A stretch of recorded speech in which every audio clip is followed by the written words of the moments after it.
a nivel nacional y distrital.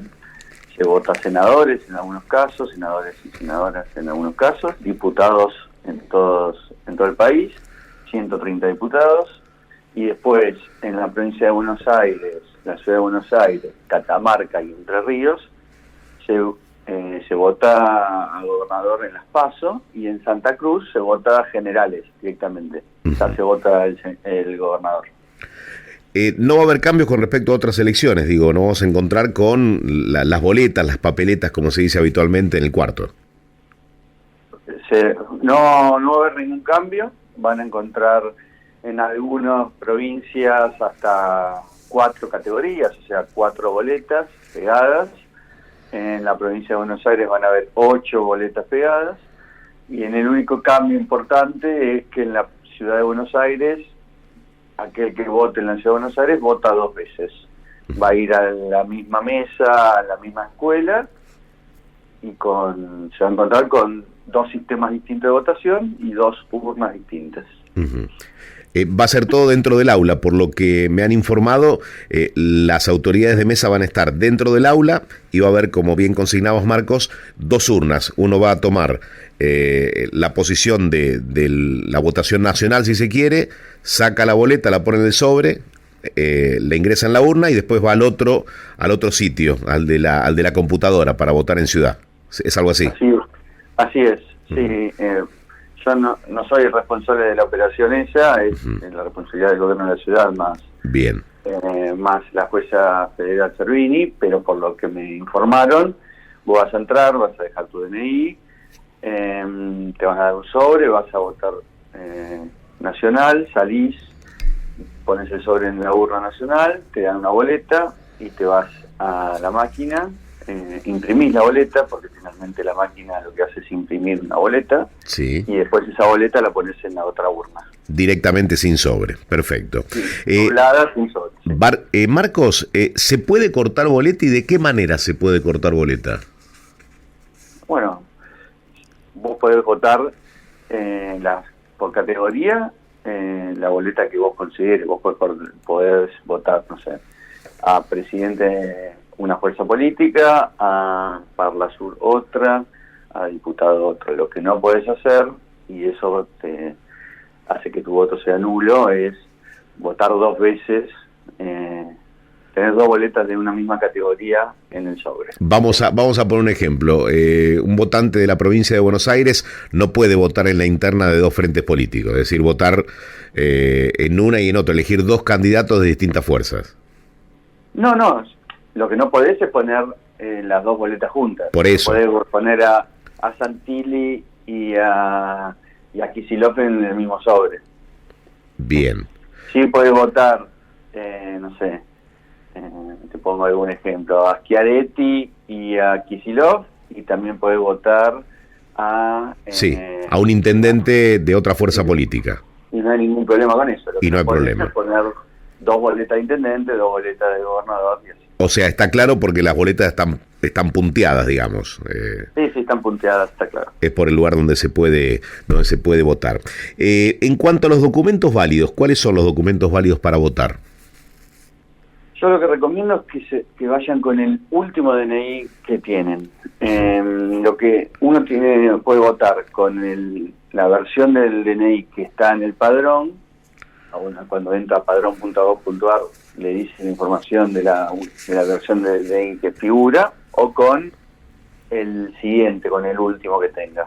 No puede votar con versiones anteriores, no puede votar con el DNI en el celular, tampoco con un certificado de trámite en curso o con una denuncia de extravío. Con eso no se puede votar. Hay gente que recibió la citación para ser autoridad de mesa, y en algunos casos, en la citación queda establecido que es para los 3 actos electorales, ¿no? Para las PASO, las generales de octubre y eventualmente el balotaje. Hay gente que nos ha consultado y dice, mira, tengo un viaje previsto. En ese caso, ¿cómo hay que justificar el no poder ser parte de la autoridad de mesa? En primer punto, ser autoridad de mesa es una carrera pública, sí. Está obligado, tiene un viático que se le abona, obvias razones para la movilidad de ese día.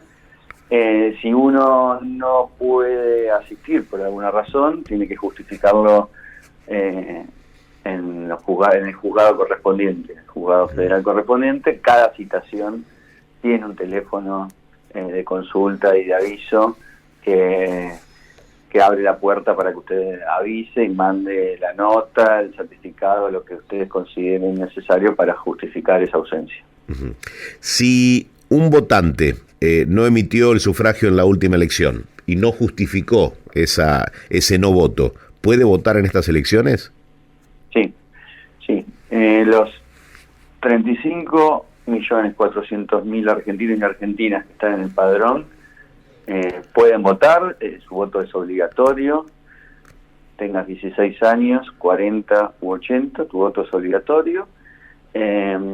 Y si no votaste en 2021, puedes votar en 2023 sin problema. Uh-huh. Bien. ¿De cuánto fue el presentismo en las PASO anteriores? ¿Se sabe? La participación. La participación, sí. Sí. En las PASOs anteriores rondó el 74%, dependiendo del lugar, ¿no? O sea, fue desparejo. Sí. Es desparejo. O sea, yo con el tema de participación lo que mencionaría es que es un proceso, sí, que hay algunos puntos de caída, uh-huh, pero además de eso hay particularidades locales. No, esto, ¿qué quiero decir con eso? Y que bueno, que ha habido provincias en donde la participación fue semejante a la del 2019, otras en donde la participación fue parecida a 2021. Sí. Y después tenía que ver con características propias del territorio. Te pongo un ejemplo, el primer ejemplo. Neuquén y Río Negro votaron el mismo día, sí, en abril. En Neuquén votó muy cerca de lo que se votó en 2019 en cantidad de gente, y en Río Negro casi un 10% menos. Uh-huh. ¿Y eso por qué se explica? Bueno, se explica por las características políticas de Neuquén y Río Negro, donde en Neuquén había una competencia entre dos listas, una competencia muy pareja, y en Río Negro estaba bastante claro que el oficialismo de esa provincia se encaminaba a ganar. Entonces, uh-huh, hay dinámicas que tienen que ver con la política partidaria también. Claro. ¿Quiénes pueden llegar a superar el 1,5%? ¿Con cuántos votos aproximadamente un precandidato se convierte en candidato para participar en octubre? Bueno, generalmente se habla que para superar el 1,5 en una ejecutiva son 500.000 votos. Uh-huh. También depende de la participación, porque finalmente es el 1,5 de los votos válidos, que son los votos positivos y blancos, con lo cual ese cantidad de votos depende de cuánta gente en general vota. ¿Sí? Pero hablemos de rondemos un número de 500.000 y no le vamos a errar por mucho. Perfecto, muy bien. ¿A qué hora se conocerán los primeros resultados oficiales?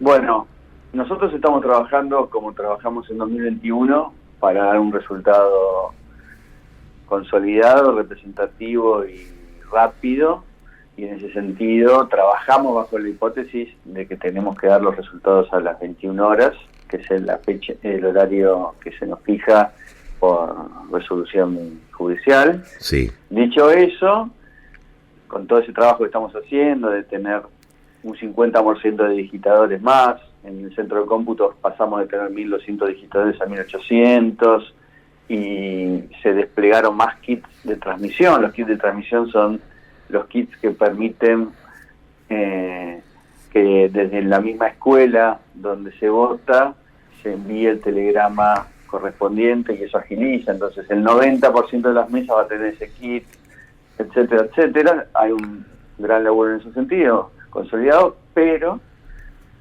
es una elección diferente, con muchas categorías, mucha competencia, muchas listas, y es posible que el conteo en algunos distritos sea de largo aliento, uh-huh, que en las mesas se tarde bastante en consolidar el telegrama y el acta final. Entonces, es eso, se trabaja, lo que nosotros estamos trabajando es para que la población tenga un resultado confiable y consolidado lo antes posible. Bien, o sea, la carga desde las 9 de la noche, cuando empecemos a tener los primeros cómputos oficiales, va a ser proporcional, repartida, es decir, o pueden ingresar muchas mesas, por cómo se dio la característica de ese domingo de elecciones, muchas mesas de un distrito y ninguna de otro. El sistema que nosotros tenemos es un sistema construido a partir de debates entre los partidos, el Poder Judicial, los sectores tecnológicos de distintos organismos, y es un sistema que es altamente transparente y previsible. Y en esa previsión es que cada telegrama que llega va a una cola. No hay priorización de ningún tipo. Por ende, lo que nos va a pasar es que vamos a tener provincias con una cantidad de mesas escrutadas muy altas y otras con alguna demora más.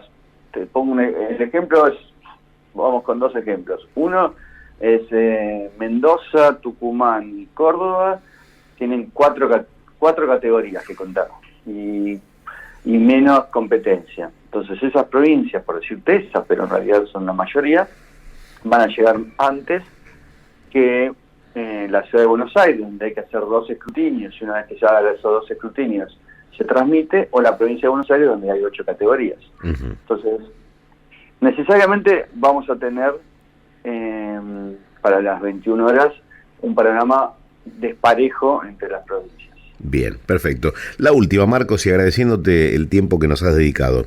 El voto en blanco, hay como una creencia que favorece a alguna de las fuerzas. Hablemos del voto en blanco en sí. No, el voto en blanco no favorece a ninguna en particular. Para las PASO, en el conteo del 1,5 está dentro de ese porcentaje. Con lo cual, en ese sentido, el voto en blanco se cuenta y disminuye el porcentaje de aquellos que están en el borde, ¿no? Uh-huh.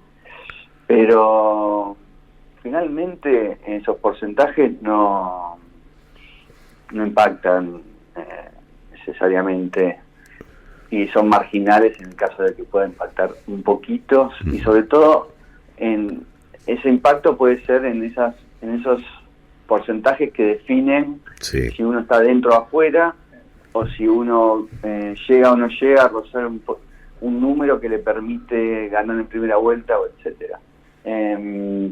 Pero es un porcentaje marginal. Bien, perfecto. Marcos Schiavi, gracias por haber hablado con nosotros. No, gracias a vos, Eduardo. Un abrazo. Hablamos con el director nacional electoral, Marcos Schiavi. Eduardo Battaglia en Millennium.